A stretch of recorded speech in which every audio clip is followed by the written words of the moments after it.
Welcome friends, welcome to my YouTube channel. Today we are going to discuss about insight theory of learning or Gestalt theory and about its experiment and principles. Then let's come. The German psychologists like Max Rethmer, Kurt Kopka and Wolfgang Kohler developed behaviorist theory. The term Gestalt is a German word means pattern, configuration or whole. तो जैसे यहाँ देखते हैं हम एक pattern जैसे 1 2 3 4 5 एक pattern हो गया और या फिर एक सर्किल सर्किल सर्किल ये भी एक पैटर्न हुआ या फिर ट्रायंगल ट्रायंगल ट्रायंगल ये भी एक पैटर्न हुआ।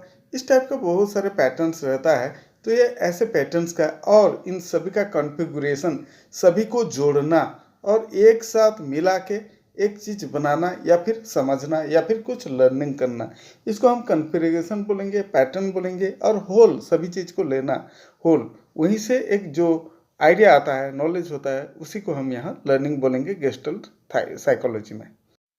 According to Gestalt one react to pattern of perception when faces a problem. The whole is more important than part. The Gestalt theory is popularly known as the theory of learning by insight.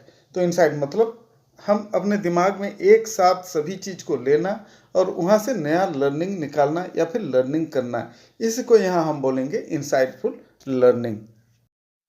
तो आइए देखते हैं what is insight. Insight is the sudden perception of the relationship in problematic situation.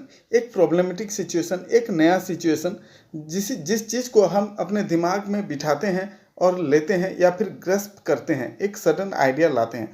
Flash of idea that comes all of a sudden into the mind, जो sudden mind में आता है उसी को हम यहाँ लर्निंग बोलेंगे। तो यहाँ कोहलर बोलते हैं insight is the foresightful planning of behaviour in advance. तो हम यहाँ जो चीज़ को तुरंत ही एक ग्रास्प कर लेते हैं, अपने दिमाग में ले आते हैं, चाहे वो कुछ भी हो, नया सिचुएशन में, नया एनवायरनमेंट में वो चीज़ को हम देखते हैं और एक अपने दिमाग में कुछ ना कुछ बिठा लेते हैं, उसी को हम यहाँ इंसाइट बोलेंगे। वो चाहे लर्निंग भी हो भी सकता है, नहीं भी हो सकता है, बट वो जो परसेप्शन है, थिंकिंग है, उसी को हम यहाँ इंसाइट बोलेंगे। तो आइए देखते हैं स्किनर ने क्या बोला है।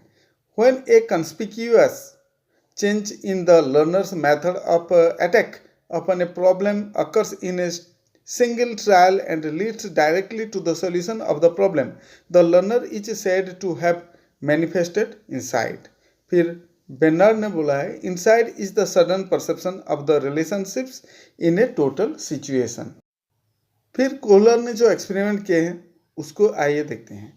Kohler had to spend some days in an island and decided to study their own behavior of chimpanzee. On 1927, wrote a book namely Mentality of Apes, Growth of Mind. तो यहाँ हम देखते हैं कोहलर एक आइलैंड में गए थे और वहाँ कुछ दिन वो ठहरे, जहाँ वो मंकीज और चिंपैंजी जो थे उनके ऊपर वो स्टडी करने के लिए या उनके बिहेवियर को स्टडी करने के लिए सोचे और 2 बुक भी वहाँ पब्लिश किए थे 1927 में, जिसका नाम था mentality of apps and growth of mind, जिसमें वो बहुत सारी चीज़ तथ्य इसमें दिए हैं, थ्योरीज भी उन्हें डाले हैं। आइए देखते हैं कोहलर का जो एक्सपेरिमेंट 1 था उसमें क्या था। इसमें क्या है, piling of boxes. Kohler kept a monkey named Sultan hungry for some time, shut it in a large cage. एक लार्ज केज के अंदर एक हंगरी मंकी को डाल दिए।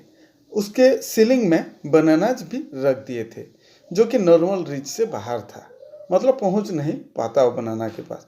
Kohler kept 2 boxes in different corners of the cage. 2 box भी रख दिए अलग अलग कॉर्नर में। मंकी ने बहुत सारे ट्राई किए बनाना को पाने के लिए, बट वो नहीं पा पाया, रीच नहीं कर पाया, पहुंचा नहीं उसके पास।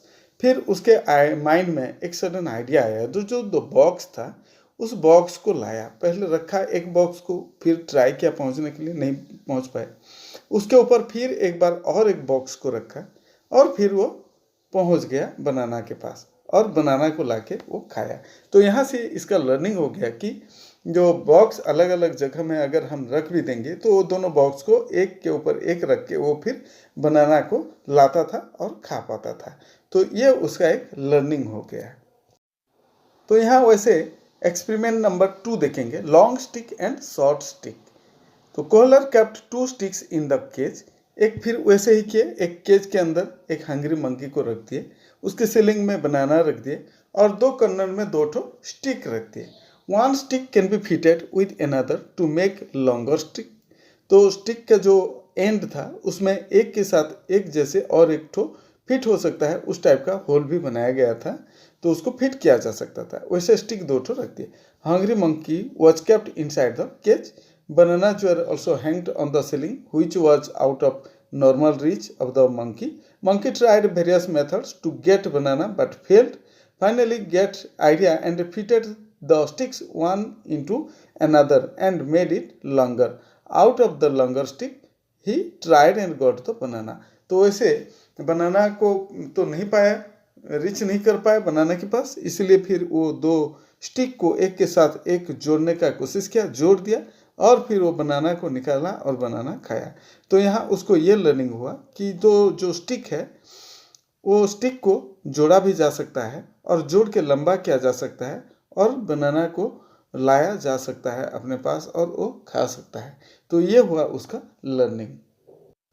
तो ये था 2 एक्सपेरिमेंट्स। उसके बाद अभी देखते हैं प्रिंसिपल्स ऑफ इंसाइटफुल लर्निंग। इसमें कौन कौन सा प्रिंसिपल है। First one is law of similarity makes the individual to grasp things which are similar. Similar ideas and experiments get associated together and resemble. Makes association with the new idea. तो यहाँ similarity देखा गया है, मतलब एक जो learning हुआ है वो लर्निंग अलग सिचुएशन में भी उसी टाइप का हो सकता है, या फिर एक लर्निंग को दूसरे लर्निंग के साथ सिमिलर लर्निंग भी हम कर सकते हैं या फिर अपने अंदर ला सकते हैं, दिमाग में बिठा सकते हैं। जैसे कि साइकिलिंग हो गया, साइकिलिंग अगर कोई सीख गया है तो वो मोटरसाइकिल भी चला सकता है। इसको हम बोलेंगे लॉ ऑफ सिमिलैरिटी, मतलब 2 व्हील का है ये भी है, 2 व्हील का वो भी है, इस टाइप का हम सिमिलैरिटी यहाँ ला सकते हैं। लॉ ऑफ प्रोक्सिमिटी या नियरनेस मेक्स प्रोक्सीमेट और nearer together things to be picked up first, tries to make association with the other nearer things। तो यहाँ हम देखते हैं जो नियरर थिंग्स हैं, सराउंडिंग में जो रहते हैं या फिर जैसा भी हमारा एनवायरनमेंट है, वो एनवायरनमेंट से हर चीज़ से हम यहाँ कुछ न कुछ सीखते हैं। मतलब उसके साथ एक चीज़ के साथ जुड़ा हुआ आसपास में जो भी चीज़ हमें मिलता है। जैसे हम एक क्लासरूम सिचुएशन में देखेंगे, क्लासरूम में अगर हम 1 2 पढ़ा रहे हैं तो वहाँ बेंच टेबल बहुत सारे होंगे, उसको हम 1 2 करके काउंट करेंगे, या फिर वहाँ क्लासरूम में बहुत सारे पेड़ होंगे, उसको भी हम काउंट करके यहाँ सिखा सकते हैं। या फिर हम अगर एनवायरनमेंट को पढ़ा रहे हैं तो हमारे एनवायरनमेंट में जो बाहर वहाँ बहुत सारे पेड़ होंगे या फिर छोटे छोटे बुशेस होंगे या फिर छोटा फूल का पौधा होगा या फिर जो भी परिवेश में होगा वहाँ से कुछ सीखेंगे। तो वो नियरर में जो भी एनवायरनमेंट है या फिर जो भी सिचुएशन अवेलेबल है वहाँ से सीखना है।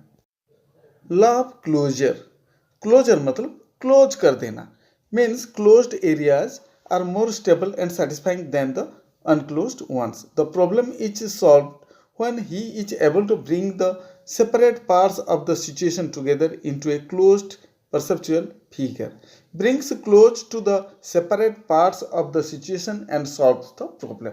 तो यहाँ देखेंगे जो भी उसका परिवेश है, जो भी उसका लर्निंग एनवायरनमेंट है या फिर एक नया सिचुएशन है, उसको क्लोज एरिया में रखना, मतलब उसका जो पेरीफेरी है उसको शॉर्टकट कर देना है, बाहर और ज़्यादा उसके अंदर न ला के उसी चीज़ के ऊपर अगर वो ध्यान देगा, कंसंट्रेशन करेगा तो उसका लर्निंग इजीली हो पाएगा। मतलब उसके दिमाग में एक कुछ फ्लैश ऑफ आइडिया आ सकता है, सडन कुछ नया आ सकता है।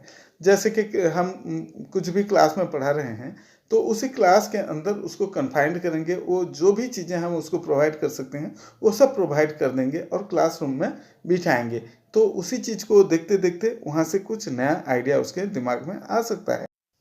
जैसे कि एक केज के अंदर वो मंकी था और उसके आसपास ओनली स्टिक या बॉक्स रखा गया था, तो इसीलिए उसके दिमाग में सडन एक स्टिक के बाद और एक स्टिक को जोड़ने का आइडिया आया और फिर लर्निंग हो गया। तो इस टाइप का हम एक छोटा सा कन्फाइंड एरिया में अगर करेंगे तो लर्निंग जल्दी हो सकता है। फिर आता है law of continuity, helps to grasp things found in a line और in a string rather disconnected और स्कैटर्ड। तो यहाँ बोला गया है हर चीज़ को, नया नया चीज़ जो भी है, जो चीज़ को हम लर्निंग या सिखाना चाहते हैं उसको एक लाइन में रखेंगे या सिक्वेंशियली रखेंगे या फिर एक सिस्टमेटिकली वहाँ रख देंगे जो भी लर्नर है उसके सामने, और डिस्कनेक्टेड करेंगे, इधर उधर रख देंगे, स्कैटर्ड वे में रख देंगे, तो उसके दिमाग में वो सब चीज़ एक साथ नहीं आ सकता और वो एक ही चीज़ के ऊपर वो कंसंट्रेशन करेगा, दूसरा चीज़ को वो भूल जाएगा। इसलिए यहाँ बोला गया है तो स्कैटर नहीं करना है, एक सिस्टमेटिकली रखना है, एक लाइन में रखना है, प्रेजेंट करना है। Experiences which occur together either simultaneously or in a close succession tends towards receiving the one another। तो इस तरह का उसका लर्निंग हो सकता है, उसके दिमाग में कंटिन्यूटी से ही एक नया आइडिया आ सकता है, फ्रेश ऑफ आइडिया जनरेट हो सकता है। फिर आता है law of contrast. It is a perception और an idea tends to suggest its contrary opposite। Adversity reminds a person of his days of prosperity. तो यहाँ देखा गया है लॉ ऑफ कंट्रास्ट मतलब जस्ट अपोजिट। जैसे कि एक हॉट बोलेंगे तो फिर उधर कोल्ड का भी एक एहसास होता है, हमारे दिमाग में आता है। फिर अगर हम दूर बोलेंगे तो पास भी हम सोचते हैं, अगर कहीं गहरा बोलेंगे तो कम गहरा के ऊपर भी हम थोड़ा दिमाग में ले आते हैं। तो इस टाइप का भी यहाँ एक ऑटोमेटिकली दिमाग में आ जाता है, लॉ ऑफ कंट्रास्ट इसको बोलते हैं। वैसे एक इंडिविजुअल के अंदर एक नया चीज़ भी ऑटोमेटिकली सडन आ जाता है। तो दोस्तों ये था insightful learning and about it's experiment number 1 and 2 और फिर प्रिंसिपल्स ऑफ गेस्टल्ट थ्योरी और इंसाइटफुल थ्योरी। तो thank you friends, hoping that you have enjoyed the session. If you would like to watch such type of informative educational videos henceforth, then you may like and subscribe the channel. Thank you for watching. Bye.